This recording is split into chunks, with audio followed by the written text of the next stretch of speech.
Hi, I'm Rachel Yatuzis, and I'm going to show you how to remove blueberry stains. Blueberry stains are not that difficult, and they're fairly cheap to remove because all it takes is some vinegar.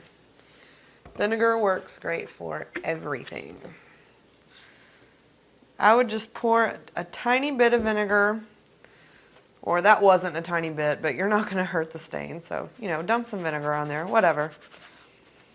Work it in with a sponge. And it's going to smell like vinegar, but once you wash it, it won't anymore. That's a good thing about vinegar is, the smell is not that pleasant, but once it dries, it has no smell at all. As you can see, it's already going to work. If you want to let the vinegar sit on there for as long as you think, I would say 15 to 30 minutes will do, but if it's a stain that you're afraid has been sitting there for a long time and it's really gotten into the fabric, let it sit for a couple of hours or let it sit overnight. You can even dump some vinegar in a bowl. Add water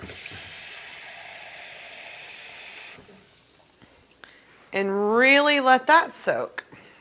It all depends on, you got to use your own discretion and see how bad you think the stain is or how long it's been sitting in the material. I'm Rachel Yatuzis, and that is how you remove blueberry stains.